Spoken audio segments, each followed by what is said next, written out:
Buenas tardes, bienvenidos un día más a Todo es Geopolítica, bienvenidos al programa en el que les contamos, explicamos y analizamos lo que está sucediendo en el tablero geopolítico en estos momentos. El foco puesto en Estados Unidos, también en Reino Unido, hoy todos pendientes de Biden y de Starmer, mientras mirando las elecciones presidenciales el foco está puesto en Donald Trump. La última hora pasa por que ha rechazado más debates con Kamala Harris. Kamala Harris, por cierto, sigue insistiendo en esta cuestión, mientras Donald Trump dice que ya está claro que ganó el debate del pasado miércoles y que no hay por qué seguir insistiendo. Vamos a mirar, por supuesto, a lo que pasa en Estados Unidos, mientras, como decimos, el foco está puesto en Estados Unidos y Reino Unido. La noticia esta semana es el levantamiento de restricciones para que Ucrania pueda atacar en lo más profundo de Rusia. Hoy decían funcionarios que Biden y Starmer no van a hacer un anuncio oficial, pero extraoficialmente prácticamente se da por hecho esta luz verde para que puedan atacar en lo más profundo de Rusia, en un paso más en la escalada de la OTAN, en la escalada de Estados Unidos, de Reino Unido y de Europa contra Rusia. Ayer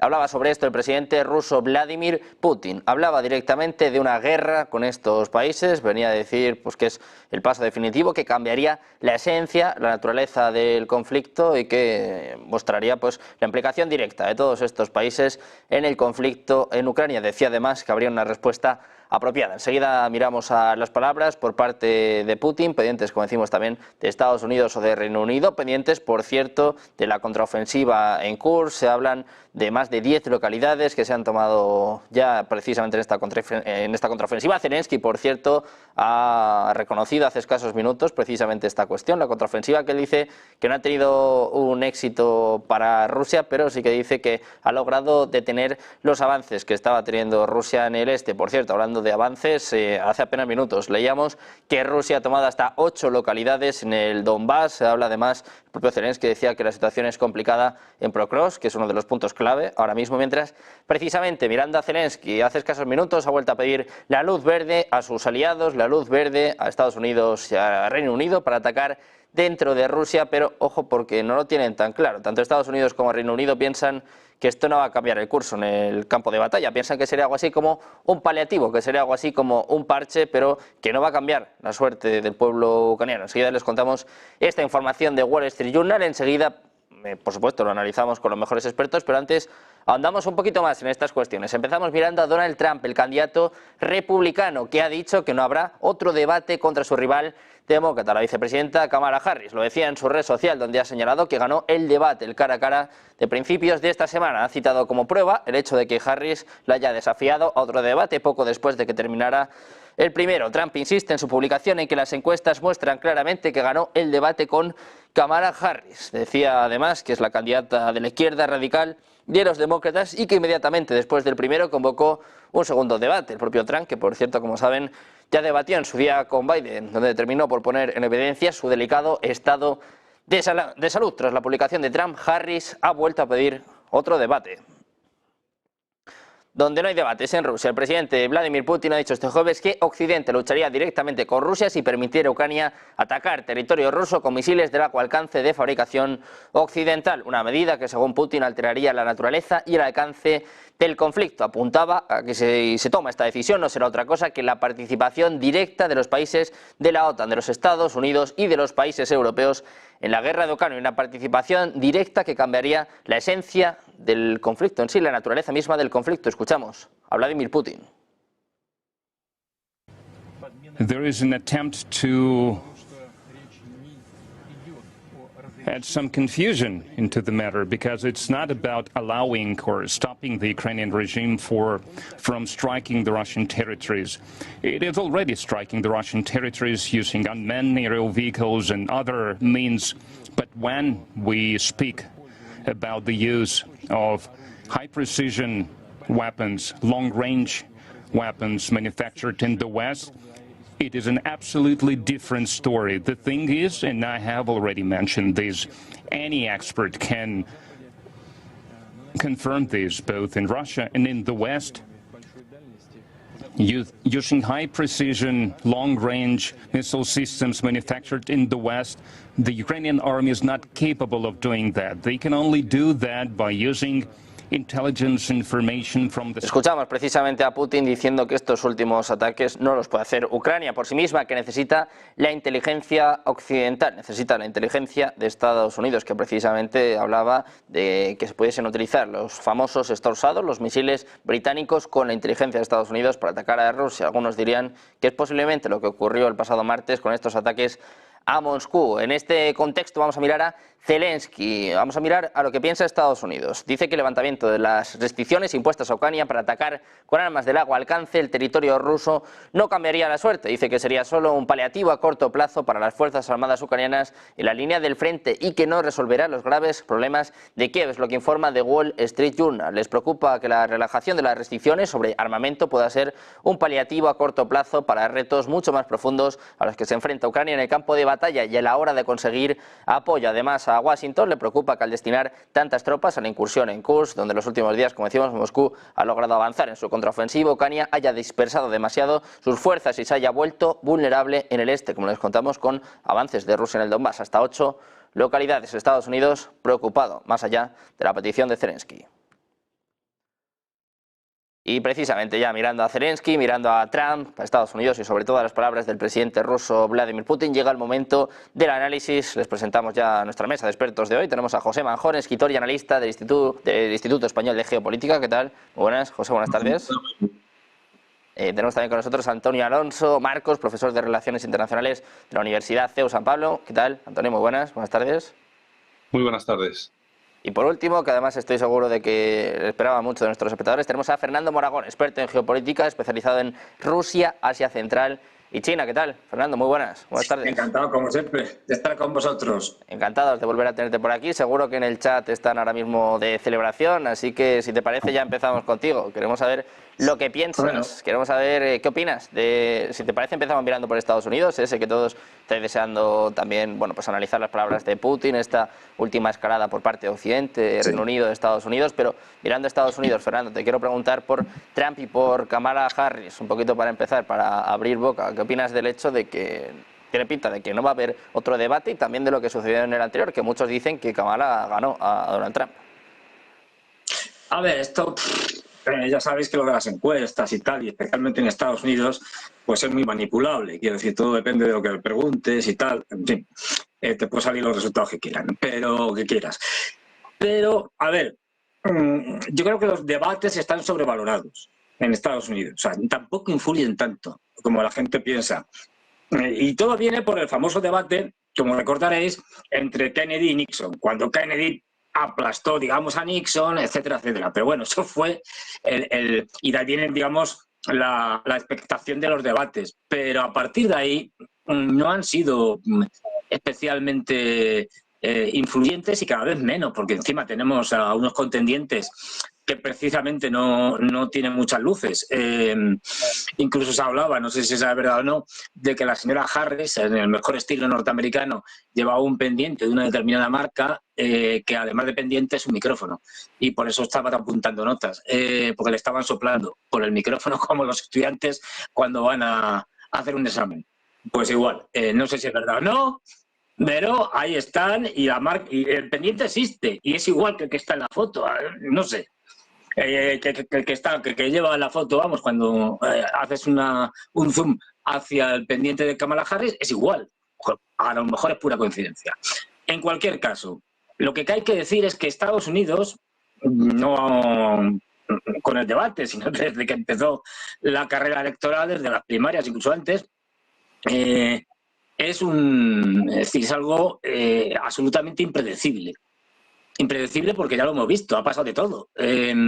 Y puede pasar de todo. Es decir, que ahora el señor Trump diga que no, pues a lo mejor cambia de opinión y dice que sí. Quiero decir, hemos visto un intento de asesinato de Trump, hemos visto un partido demócrata absolutamente kafkiano, en el cual, por una parte, el propio partido, viendo que Biden ya está completamente fuera de sus cabales y deciden que ya no aguanta más, y cogen y el propio partido se lo carga, es decir, y entonces él se resiste y al final nos encontramos con un hecho profundamente antidemocrático, esto da igual, porque Estados Unidos nunca ha sido una democracia, que es que los votantes del Partido Demócrata, los que se habían inscrito para votar en las primarias y habían votado por Biden, es decir, los delegados que habían salido para votar por Biden en la convención, pues resulta que como Biden ya no se presenta, se quedan sin candidato. Y entonces llega Kamala Harris y dice, no, son míos por herencia. Bueno, como sea la vicepresidenta, pues mira, y a partir de ahí ya llegamos a la culminación del despropósito, que dice, bueno, pues vamos a hacer una cosa, que voten online. ¿Qué es esto? ¿Cómo que los delegados voten online? ¿Pero qué garantías tiene esto? Pues esto parece un club de amiguetes. Es decir, y luego después de que han votado y que ya se sabe que ha ganado Harris, hacemos la convención. ¿Para qué? Bueno, sí, a ver, espectáculo hollywoodiense que le gusta mucho a los norteamericanos. Y encima se presentan con un eslogan, digamos, que es delirante. O sea, es como si estuvieran en Marte o estuviéramos viviendo en el mejor de los mundos posibles. Dicen, no, que dicen, esperanza y alegría. ¿Esperanza y alegría? ¿Pero esto qué es? ¿Esto es un programa político? ¿Esperanza y alegría? En fin, no descarto nada, no descarto que intenten otra vez asesinar a Trump. No descarto, bueno, por supuesto, el fraude electoral va a ser seguro, masivo, en todos los estados donde haya, digamos, la cosa esté más o menos reñida, ahí lo van a hacer fijo. Pero es que además no descarto escenarios peores. No descarto que ante la comprobación de que vayan a perder los demócratas y que, bueno, que allí no sea superable por ningún sitio, pues casualmente se produzca un Pearl Harbor, un 11 de septiembre. Es decir, el ataque de algún enemigo, en este caso un enemigo potente del exterior, que de alguna manera agrupe, aúne a todos los norteamericanos, primero consternados por ese terrible ataque, es decir, un ataque de falsa bandera, claro, de los propios demócratas, consternados por ese ataque y después se centraran, se aunaran en torno a la figura, bueno, del presidente no, porque está pululando por ahí, por la Casa Blanca, por las playas y estas cosas, da igual, pero de la vicepresidenta, ¿no? E incluso no pudiera haber algún tipo de medio golpe de Estado blando, en el sentido de que, uy, no se pueden hacer elecciones, la cosa está muy mal, hay que prorrogar tal. No olvidemos que los atentados del 11 de septiembre sirvieron para que Bush utilizara esos atentados para sacar la famosa Patriot Act, acta patriótica, que fue un recorte de libertades y un trasvaso entre bases de poder hacia el presidente brutal. Pues, o sea, que tenemos precedente. Así que yo de Estados Unidos me espero cualquier cosa. Es decir, incluso porque además lo que está claro es, que ya me callo, que soy un pesado, es decir, lo que está claro es que ninguno de los dos candidatos va a reconocer al final, cuando salgan ya los resultados, va a reconocer la legitimidad y el triunfo del otro. Con lo cual, a partir de ahí, la guerra civil, que no es para nada descartable, y ya tuvimos el primer pulso con el gobernador de Texas a principios del año, que lo ganó el gobernador de Texas. Y no olvidemos, hay dos ejércitos. Uno, el ejército federal, que lo dirige el presidente, lo dirige, pues eso, la administración federal, pero luego está la Guardia Nacional. Y la Guardia Nacional, como vimos en Texas, en los estados republicanos obedece a los gobernadores republicanos, no al Estado federal. O sea, que tenemos ya dos ejércitos que pueden enfrentarse. Pues Fernando, precisamente mirando a Estados Unidos, a todas las opciones que están sobre la mesa, como tú decías, es difícil descartar alguna cuestión. Veo que yo no me he equivocado, veo que la gente se ha vuelto loca en nuestro chat, que tenían ganas también de escuchar a Fernando. Enseguida miramos a más temas, pero Antonio, quiero saber también tu opinión en torno a este debate y en torno a todas las opciones que hay sobre la mesa de cara a las elecciones. Ahora vemos pues una campaña que se le ha montado, ¿no?, a Kamala Harris. Dice, por ejemplo, Reuters que ganaría con más de 5 puntos de ventaja sobre Donald Trump. Más allá del debate, este tipo de encuestas, ¿qué busca, ¿no? Y también, ¿qué impacto pueden tener en los votos, ¿no?, de los ciudadanos estadounidenses? ¿Hasta qué punto se está manipulando también esta cuestión? Quiero saber un poco cuál es tu opinión. Pues sí, yo creo que ese tipo de encuestas lo único que hacen es intentar orientar un poco a la opinión pública. Ese es su único papel. Su papel no es descubrir la verdad o poner sobre el tablero pues cómo están realmente los contendientes, etcétera, sino que son muy selectivos a la hora de preguntar y ya está. Le preguntan a la gente que ellos quieren preguntarle, que más o menos pueden predecir el sesgo, o directamente ya cocinan las encuestas como les da la gana, porque parece toda una campaña programada para reorientar el voto hacia Kamala Harris, ¿no? Bueno, en fin, no olvidemos que esto al final es una pelea entre dos, pero justo Donald Trump ha sido presidente 4 años, es un señor muy conocido, ya lo era de antes de ser presidente, ahora lo es todavía más, además por el intento de asesinato, etcétera, pero es que Kamala Harris lo único que tiene es mala prensa. Hombre, por supuesto, claro, los periódicos demócratas o los medios demócratas, pues efectivamente la ponen por las nubes, fenomenal, fantástico. Bueno, pero eso es ahora, porque hace 3 meses, 4 meses, 5 meses, pues era la señora que no estaba, ¿no? Entonces, todo el mundo sabe que el puesto de vicepresidente es bastante sacrificado en ese sentido, puesto que al que tiene que aparecer siempre es el presidente de Estados Unidos y el vicepresidente solo aparece para dirimir o resolver una... y ya está, y si muere el presidente, entonces ahí ya sí, toma el primer papel, pero salvo para resolver una disputa dentro del Senado o para romper un empate dentro del Senado o para ese momento en el que se muere el presidente, el resto no tiene ninguna importancia. Entonces, de hace 4 o 5 meses, la señora irrelevante, no sé cuántos, que si no sé qué vicios, que si no sé qué dependencias, que si no sé qué, y resulta que ahora es, vamos, es el bálsamo de Fierabras y la han sustituido por Biden. Quiere decir que Biden apenas ya aparece. Ayer el pobre hombre, que me parece muy bien que no aparezca, pues ya que no apareces, pues te vas a tu casa de verdad. No te vas a la Casa Blanca, sino que te vas a tu casa de verdad, ¿no? Entonces, ayer al pobre Biden le llevaron a un meeting o a un encuentro con gente, con personas humanas de verdad, y entonces, pues, le pusieron una gorra a Donald Trump. Claro, es que este es el nivel de presidente de Estados Unidos que tenemos. Entonces, por eso han hecho la operación, sustituyámosle por Harris.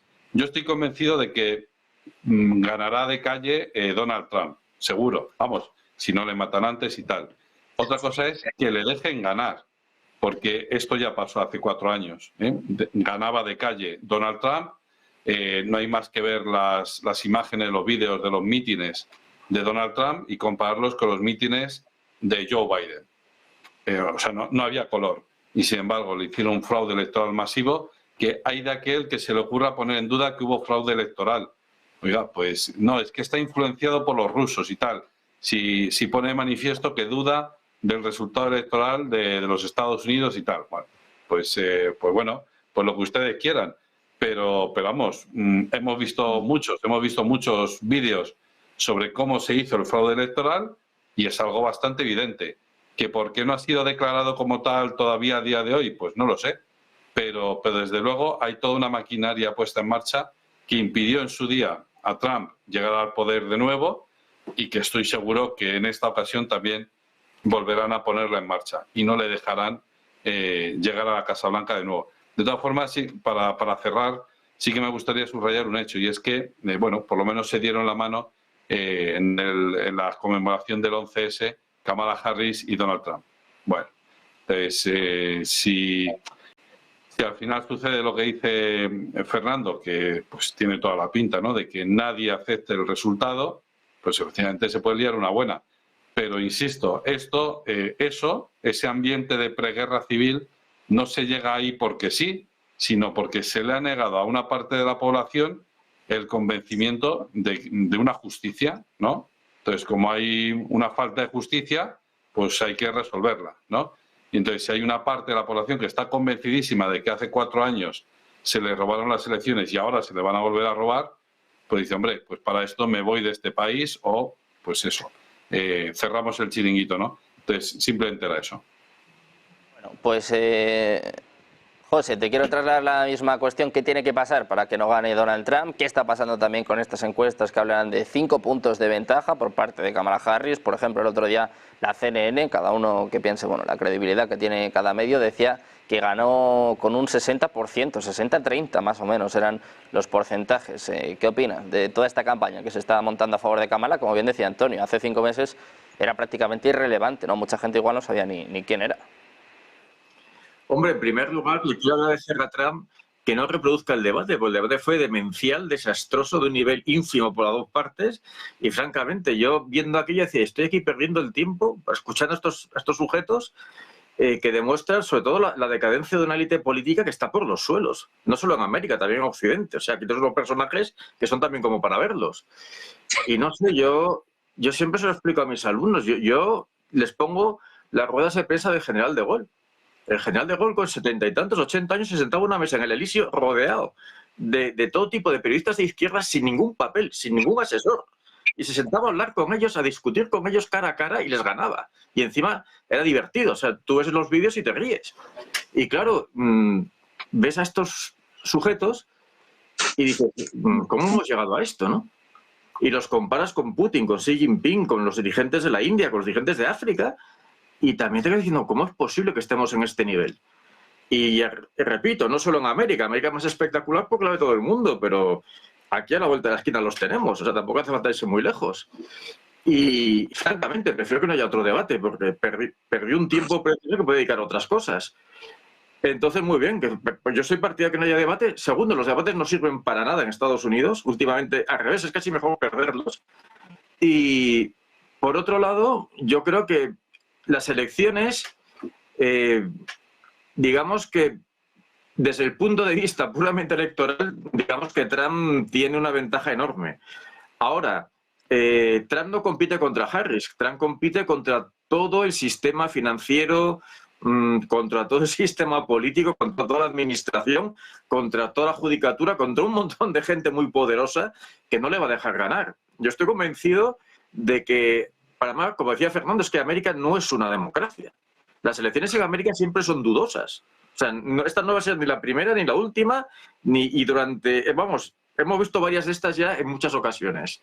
Y segundo, no olvidemos que las elecciones en América se pagan. O sea, tú tienes unos sponsors y según los sponsors que tengas, pues vas el primero, vas el segundo, vas el tercero. Entonces, en cuestión de dinero, indudablemente Kamala Harris va muy por encima de Trump. Y en realidad en América el dinero es el que vota. Es decir, que veremos a Kamala Harris, salvo sorpresa mayúscula que puede darse, porque en América puede pasar de todo. Pero en principio yo creo que con los apoyos que tiene Kamala Harris, da igual lo que la gente vote, ya va a ganar. Bueno, pues vamos a ver qué pasa en Estados Unidos. Dejamos de lado el debate electoral, pero no dejamos de lado a Estados Unidos y a Reino Unido, porque como decíamos al principio de este programa, se espera que hoy se reúnan Biden y Starmer. Decían que no va a haber un anuncio oficial sobre el uso de armas de largo alcance para atacar en lo más profundo del territorio ruso, algo que prácticamente ya se da por hecho. Y como les mostrábamos antes, ayer, más o menos sobre esta hora, contestaba el presidente ruso, Vladimir Putin. Quiero escuchar enseguida a nuestros expertos, pero vamos a escuchar antes al presidente ruso. Advertía así a Occidente. There is an attempt to add some confusion into the matter, because it's not about allowing or stopping the Ukrainian regime from striking the Russian territories. It is already striking the Russian territories using unmanned aerial vehicles and other means.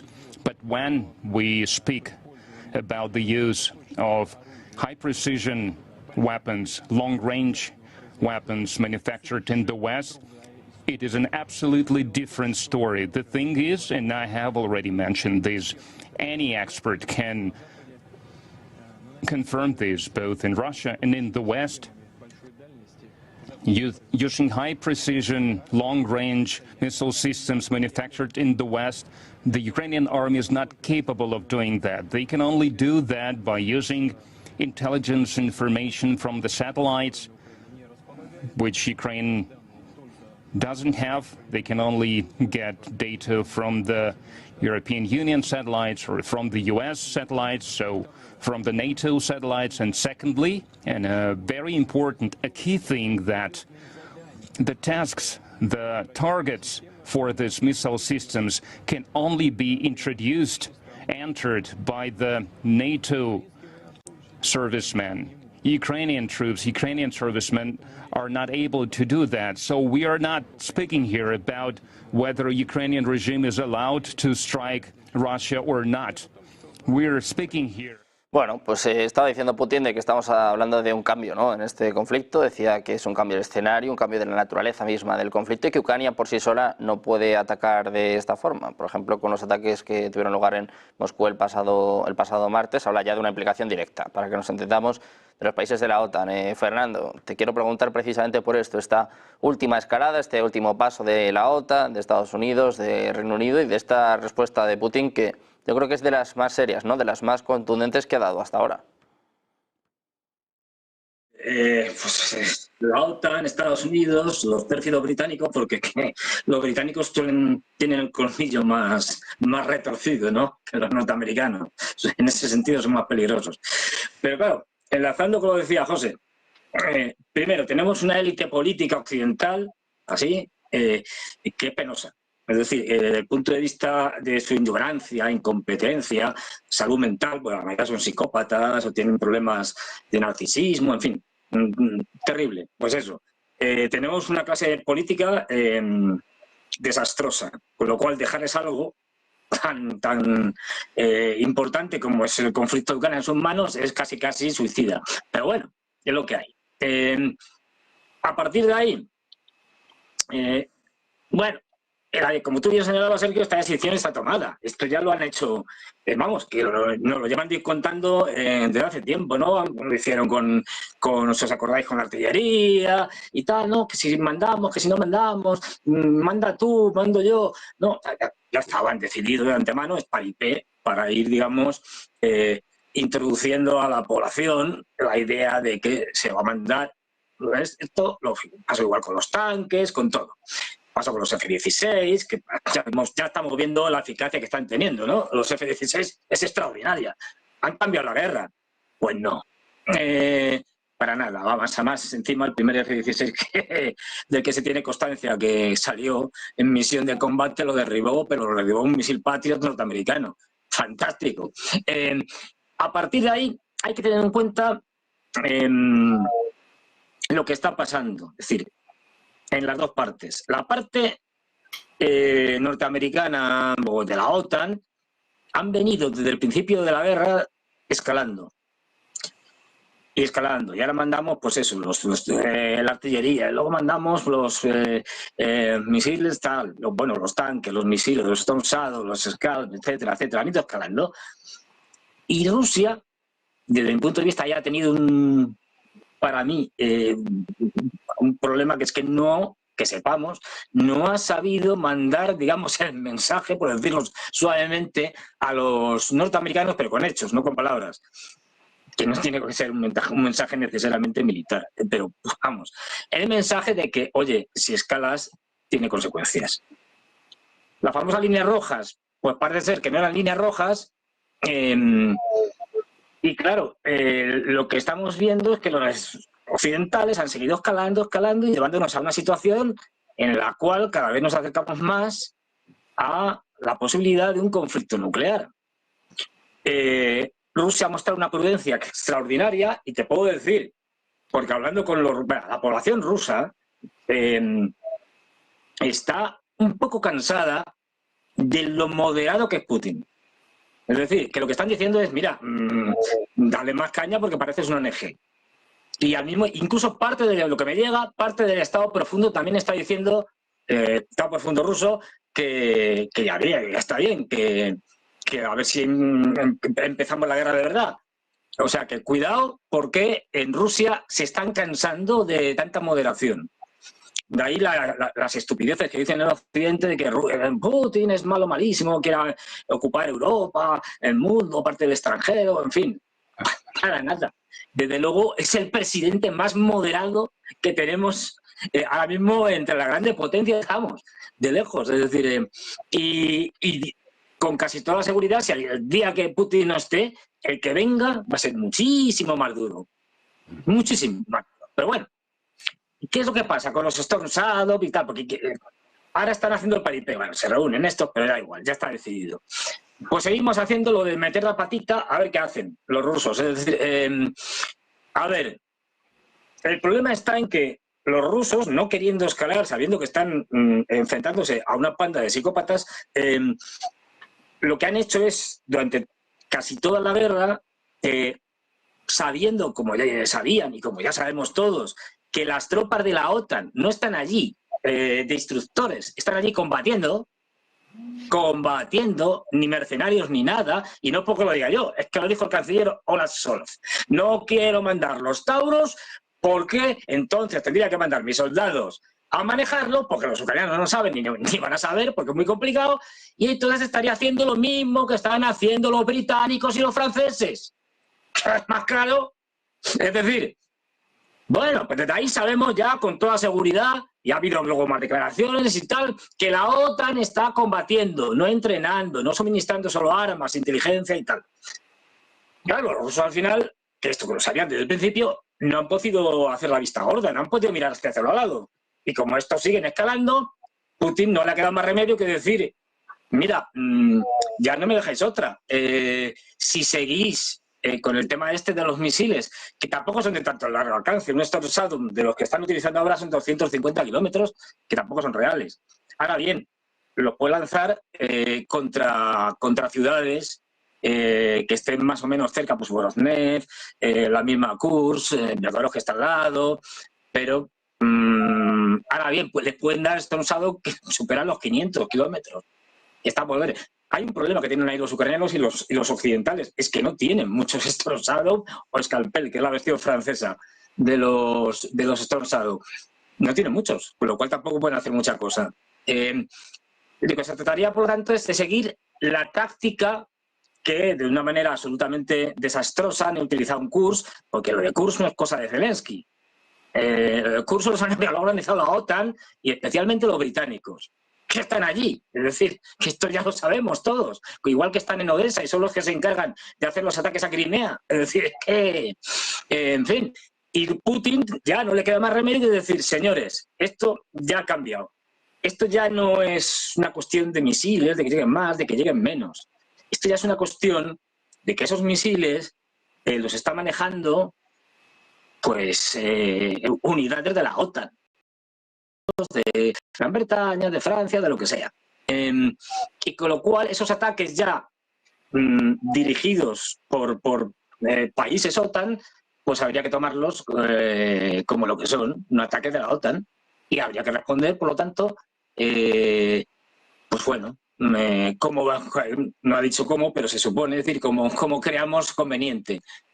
Porque ya es que no, los pobres rusos no pueden hacer otra cosa, o sea, no pueden ya mirar para arriba, para otro lado y tal, porque es tan descarada la intervención de la OTAN, los mismos portavoces de la OTAN los mismos lo reconocen, es decir, que bueno, lo que ha dicho Putin es para tomárselo en serio, y ojo, porque los rusos a veces pueden ser muy pacientes, como es el caso, pero puede llegar un momento en que de repente esa paciencia se les acabe. Y si se les acaba, los norteamericanos y los británicos van a tener un problema. Llevan advirtiéndoles desde hace un montón de tiempo de un montón de cosas. A Estados Unidos le dijo Putin que si hay una guerra mundial, no se crean que va a pasar como la Primera y la Segunda Guerra Mundial, que no cayó una bomba en Estados Unidos. Les va a caer. Porque para eso tienen misiles supersónicos. Si no, tiene que ser nuclear, puede ser convencional. Pero le van a caer. Es decir, les han dicho de todo. Les han dicho que si siguen, pues tendrán que hacer como ellos. Guerras proxy. Es decir, tendremos a lo mejor que armar a los yemeníes con misiles rusos a través de los iraníes. Y a ver qué pasa. Pero estos siguen. Venga, para adelante. Que nos llevan al desastre absoluto. Y esta gente son unos responsables que nos van a llevar a una guerra... bueno, incluso nuclear. No olvidemos, aunque se acabe la guerra de Ucrania, por desgracia, ojalá me equivoque, este es el primer capítulo de la guerra de Europa. Ya está ahí Moldavia preparada para salir al escenario que no olvidemos, tiene elecciones ahora en octubre, y que la presidenta Maya Sandu es más otanista que Stoltenberg, y que además quiere hacer nada más ni nada menos que incorporar, por las buenas o por las malas, es decir, por la fuerza, Transnistria, que sería casus belli, y luego meterse también dentro de Rumanía, es decir, hacer desaparecer el país y pasar a ser una región de Rumanía, con lo cual estaría en la OTAN, en fin, algo delirante. Bueno, pues eso ya están preparando para que salga al terreno de juego Moldavia, y ya solo cito esto, pues no me enrollo demasiado, y también están preparando creo que la cuarta revolución de colores contra el gobierno georgiano, que también tiene elecciones en octubre. Con lo cual, tenemos un octubre entre eso y los BRICS de lo más divertido. Y en eso estamos. Esta gente es una irresponsable y nos lleva al desastre. O les paramos, no sé cómo, o les paran, Xi Jinping, Putin, los BRICS, o son capaces de cualquier barbaridad. Bueno, pues precisamente sobre esto que estamos hablando, sobre precisamente lo que comentaba ayer el presidente ruso Vladimir Putin, se está hablando ahora mismo en el Consejo de Seguridad de la ONU. Vasily Nevencia está precisamente mencionando esta cuestión, el uso de armas de largo alcance para atacar el territorio ruso, el visto bueno por parte de Estados Unidos o de Reino Unido, dice Nevencia, literalmente, los países de la OTAN iniciarán una guerra directa con Rusia si dan el visto bueno a Kiev para utilizar armas de largo alcance. Dice además que Zelensky está interesado en involucrar a los países occidentales en el conflicto de Ucrania. Escuchamos al representante permanente de Rusia ante la ONU, mandando este mensaje de nuevo a la OTAN.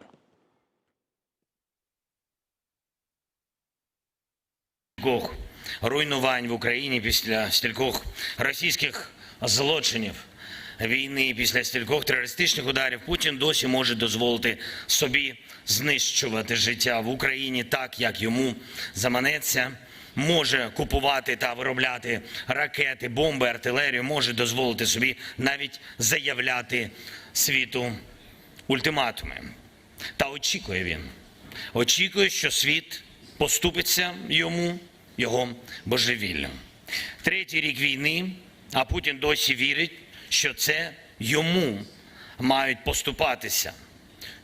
Bueno, pues pendientes del Consejo de Seguridad de la ONU, pendientes de estas palabras de Zelensky, que bueno, sigue hablando precisamente de la contraofensiva en Kursk, sigue lanzando mensajes a Putin. Ayer decía que hubo un ataque en Rumanía y Rumanía dijo que no, ahora dice Rumanía que sí. Bueno, enseguida les vamos a contar todo este lío, pero Antonio, te quiero preguntar precisamente por esto, ¿no? Por lo que habla Putin, la moderación de la que se hacía eco antes Fernando, que es verdad que hay voces en el Kremlin, hay halcones que están hablando incluso de cambiar la doctrina nuclear. Dice, pues lo que estaba comentando Fernando, que de alguna forma hay que mandar un mensaje más contundente, ¿no? Incluso hablaban de un posible ataque nuclear preventivo, una especie de ataque nuclear en un territorio no habitado, o no sé, una especie de mensaje que no provoque una guerra nuclear, pero que sí muestre un poco la potencia de Rusia. Te quiero preguntar, pues, por lo que está sucediendo, ¿no? En las últimas horas, Estados Unidos, Reino Unido y estas palabras de Putin.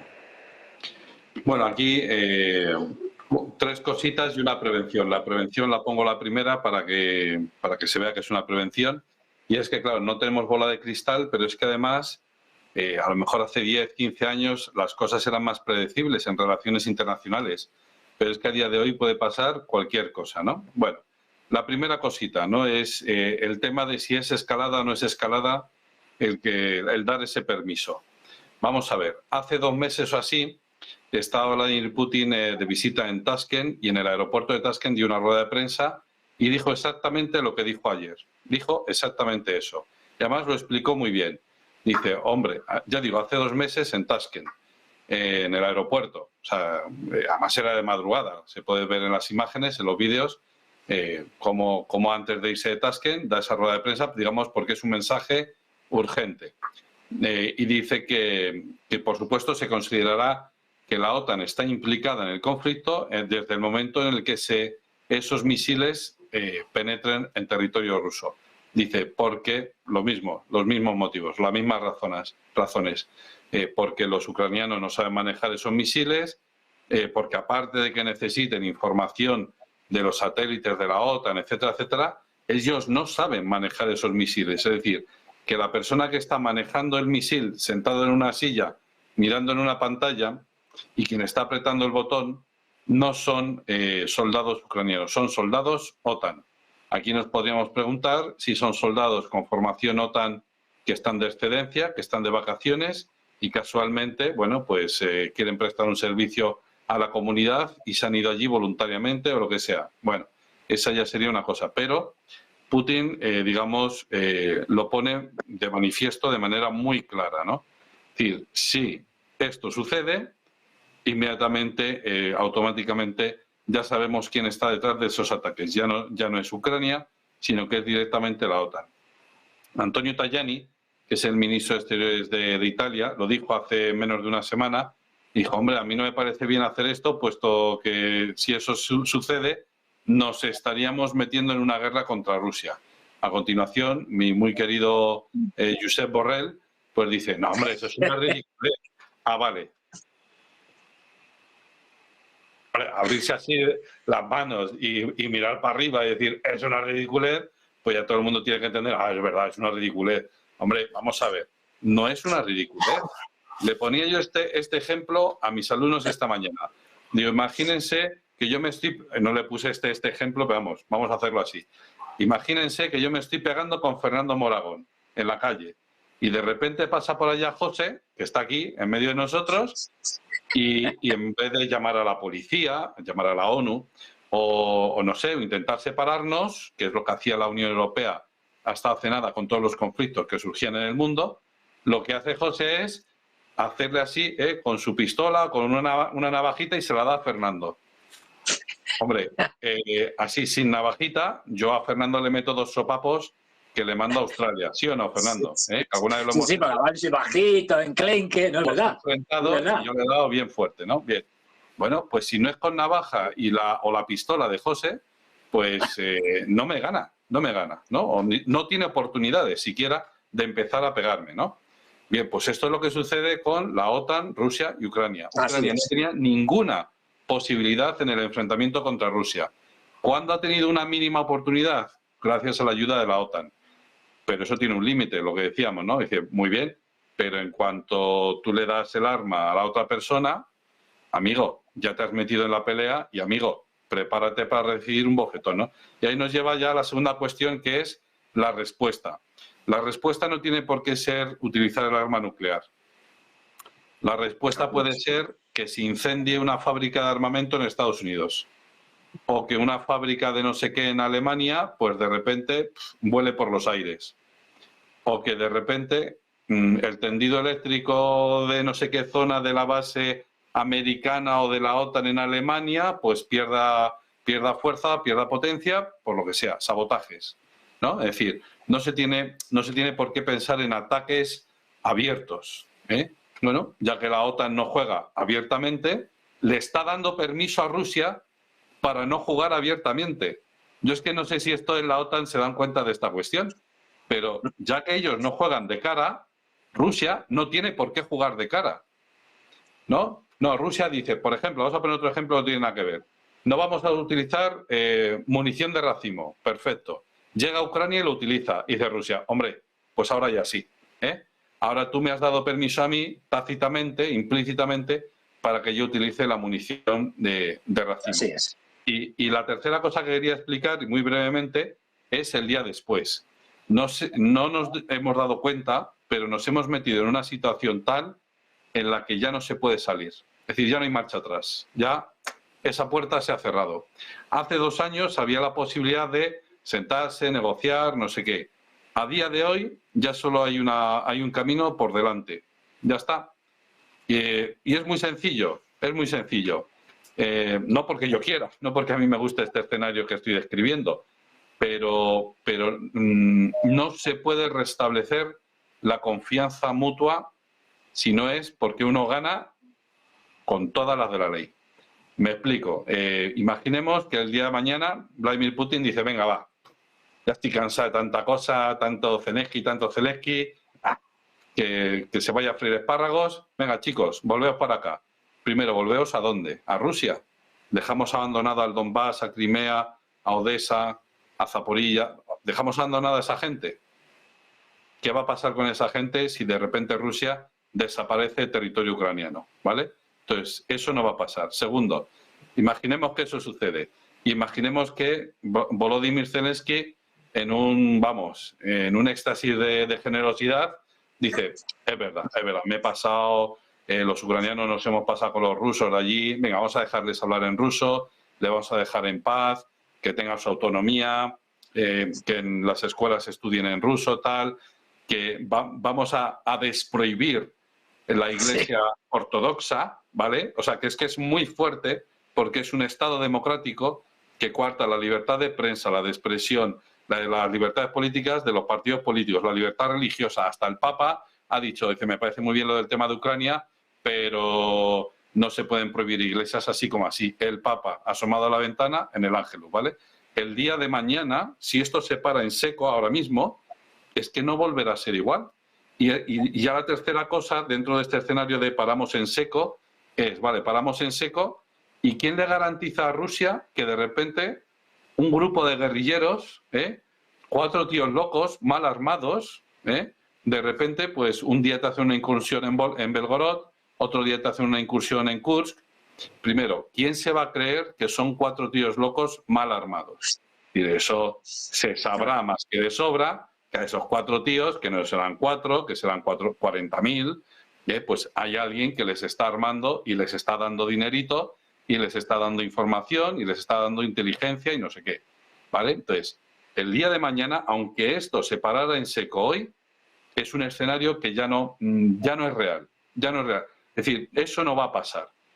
Entonces, Rusia se tiene que garantizar de que Ucrania deja de existir. Esto es así, ¿no? Entonces, el día que Ucrania deje de existir radicalmente, Rusia dirá, bueno, ya hemos ganado, pues ya está.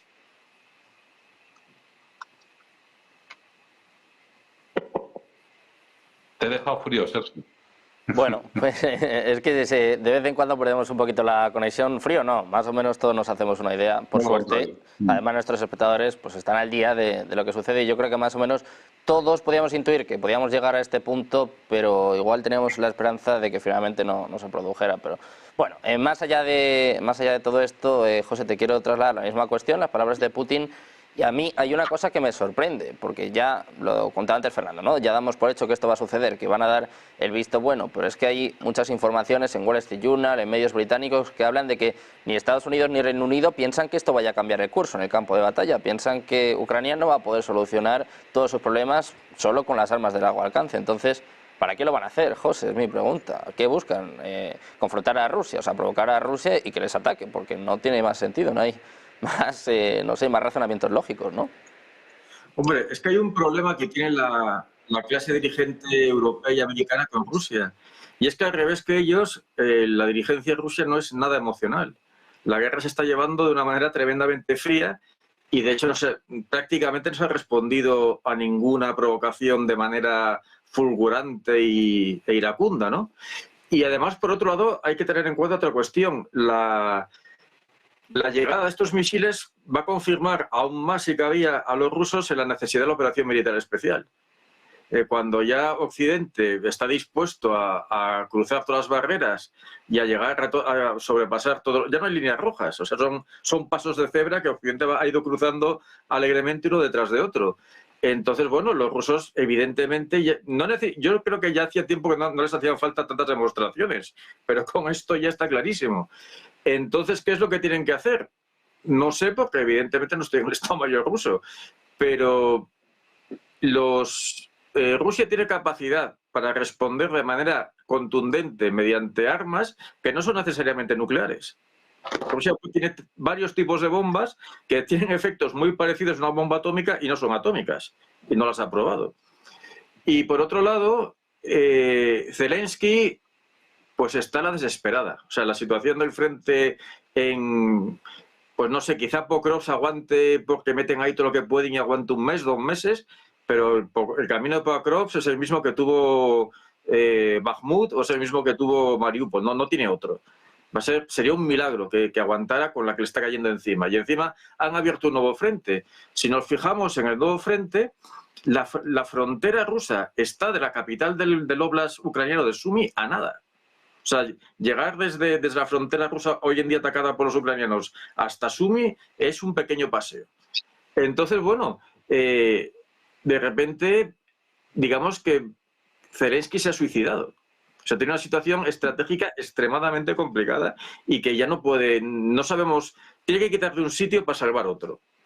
Y haga lo que haga, algo va a salir mal. O sea, nunca, no va a tener una solución perfecta que funcione en todos los frentes. Si salva a Pokros, va a perder algún sitio, o pierde Kupiansk, o pierde Sumy, o pierde Dios sabe qué. Entonces, Zelensky necesita una guerra mundial. Zelensky necesita que la OTAN se meta a fondo, que está ahí un conflicto en el Cáucaso, otro con Finlandia. Bueno, otra cosa importante, esta semana un dron ucraniano ha sido abatido cerca de Murmansk. Murmansk está en el Círculo Polar Ártico, está al norte de la península de Kola. Y ahí no llegan los drones. Un dron ucraniano no llega a Murmansk, ni de broma. ¿Quién ha lanzado eso y desde dónde? Otro país que está haciendo, no sé, está comprando muchos boletos para que le pase algo es Finlandia. Y puede pasar, o sea, recordemos que Finlandia, los países bálticos, Polonia, Alemania, España, Francia, son peones de las potencias sajonas. Y los peones se usan y se sacrifican.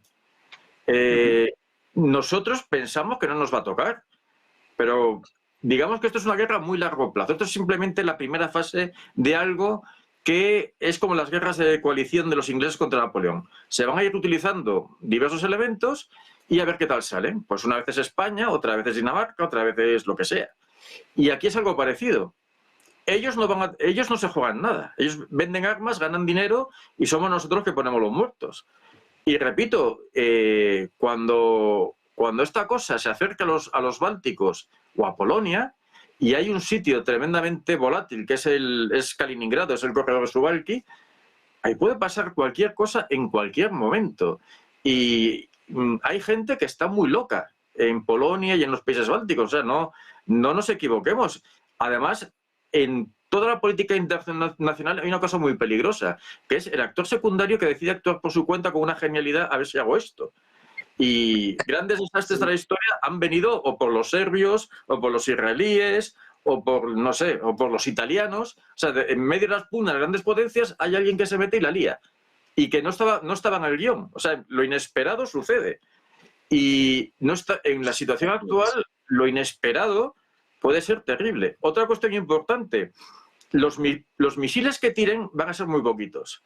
Y además, lo más estratégico de la industria rusa de armamento está muy lejos, está a miles de kilómetros del alcance de estos señores en el Ural, o en la Rusia asiática, o en el Volga. No van a llegar allí esos misiles. Va a ser muy difícil, a no ser que un F-16 tenga la suerte, primero de despegar y que no lo derriben, luego de atravesar el espacio aéreo ruso sin que lo tiren, y luego de tirar la bomba. Y aún así tampoco llegará al Ural, ni de broma. Entonces, bueno, no creo que cambien el curso de la guerra. Ahora sí, pueden tirarlo contra una central nuclear, pueden tirarlo contra una aglomeración de civiles. Recordemos que las técnicas del libro de la OTAN son el bombardeo aéreo, es el terror aéreo. O sea, lo que pasó en Dresde, lo que pasó en Hiroshima, lo que pasó en Haiphong, lo que pasó en Bagdad o lo que está pasando ahora en Gaza, esa es la receta militar de la OTAN. Entonces, disparar sobre civiles nunca ha sido ningún incordio para la OTAN. Yo me acuerdo una vez que los rusos dispararon en los primeros ataques de Surovikin contra las centrales eléctricas, se cargaron no sé qué central eléctrica en Kiev y daños colaterales, que se dice, 4 pobres desgraciados que murieron en operarios o lo que fuera de la empresa que murieron en el ataque. Y me acuerdo que la prensa americana decía, solo han matado 4 civiles en el ataque a Kiev. ¿Por qué? Porque ellos matan 4.000 o 5.000 en cada ataque. Porque el ataque contra la población civil forma parte de la táctica aérea de la OTAN. Se trata de destruir a los civiles, no a los militares. Entonces, bueno, pues quién sabe si las ciudades recordemos que todas las ciudades de Ucrania que no han sido frente de batalla apenas han sufrido daños. Kiev está tan pimpante como siempre. Lvov o Ivano-Frankivsk o cualquier otra de estas todavía no ha sido tocada en serio. Han sido tocadas en serio las ciudades que han sido Mariupol o Bakhmut, que han sido escenarios de batallas. Y bueno, un ataque a población civil rusa, un ataque a una central nuclear, un ataque, no sé, al Kremlin, pues puede provocar lo que por fortuna todavía no ha pasado, pero que por desgracia puede pasar. Entonces, bueno, yo creo que estamos en una época de cruzar los dedos y esperar que no nos pase nada. Sí, si me permites, añadiré una cosa en relación con mis compañeros, y es que no olvidemos que para la OTAN esto ya, por absoluto desastre de guerra que han hecho con los ucranianos, se ha convertido en algo existencial. Es que ya no es que los rusos derroten a los ucranianos, no, es que los rusos derrotan a la OTAN encima, en el territorio para lo que se creó en Europa y con un país que es menos potente que lo fue la Unión Soviética, ¿no? En población, en territorio, etcétera. Con lo cual, esto es existencial. Y lo que tenemos es que ya nadie duda, bueno, nadie con un dedo de frente, que los rusos van a ganar. Esto ya es una cosa obvia. Que además el ejército ucraniano está colapsando ya, no es que vaya a colapsar, está colapsando ya. Están retirándose unidades en desbandada en muchos sitios. Y lo que señalabais vosotros es que como ya hay reservas, si pongo un tapón en Kursk, es que tengo que sacar gente de otro lado. Y por lo tanto, en ese lado del que saco gente, queda vacío y los rusos aprovechan. Dicho así muy coloquialmente. Y esto lo estamos viendo constantemente. Y el momento que se tome Prokrovsk, y las noticias de Prokrovsk ahora mismo son confusas, lo está hablando de huida, han salido muchos civiles, pero parece que las tropas tampoco están por quedarse mucho tiempo allí. En el momento que hay Prokrovsk, que es el gran nudo logístico de Donetsk, se acabó. Porque desde ahí parte toda la logística que va tanto a Seversk, al norte de Donetsk, como hasta Ugledar, que también está a punto de caer. En el momento que tomen una mina y sus instalaciones, que la mina, creo que número 7, no hay mucho caso. Es decir, se acabó. Es decir, es que no les queda más. Es que el colapso está ya a un nivel progresivo que cada día que estamos echando un vistazo a los mapas o con lo que está pasando y tal, y estamos viendo pues lo típico, órdenes contradictorias entre los altos mandos que se van, soldados que ya no pueden mantener la línea del frente, pues no son suficientes, no tienen aviación, es decir, sus defensas antiaéreas las han sacrificado en Kursk, lo poco que les quedaba, no, o sea, están ya en las últimas, y Zelensky buscando cómo salir del lío, como muy bien señalabais, o bien provocando una guerra mundial, y ahí puede pasar de todo. Es decir, si es que lo han intentado desde el principio, ese ha sido el truco, es decir, vamos a provocar a los rusos para que respondan de una manera brutal y así justificamos por entrar en la OTAN y tal. Lo hicieron con el atentado en el teatro de Moscú, el puente de Kers, en la central de Zaporizhia un montón de veces, atacando civiles en Belgorod, tal, ahora con los de Kursk. Si es que ya, bueno, pues lo siguiente, pues lo que decía José, cualquier disparate de alguno de estos chalados, enanos, países de opereta como son los bálticos, que pueden hacer pues, cualquier chaladura, porque están fatal. O sea, pensé que en Letonia estaban el otro día conmemorando la no sé cuánta aniversario de la creación de la división de las SS letona. Es decir, pero ¿de qué estamos hablando? Pues esto puede hacer cualquier cosa. Pues Fernando, como comentáis, ¿no? Puede pasar ya cualquier cosa. Además, las elecciones en Estados Unidos pues echan más leña al fuego, ¿no? Seguramente los demócratas, sobre todo, querrían una paz, ¿no? Antes de que posiblemente llegue Donald Trump. Muchísimas gracias a los tres por estar con nosotros. Gracias. Fernando, José, Antonio, un placer. Muchísimas gracias. Buenas tardes. Chao. Nosotros que nos vamos, nada, un par de minutos y seguimos contándoles la mejor información nacional, internacional, geopolítica, económica. 2 minutos, seguimos con la mejor información en Negocios Televisión.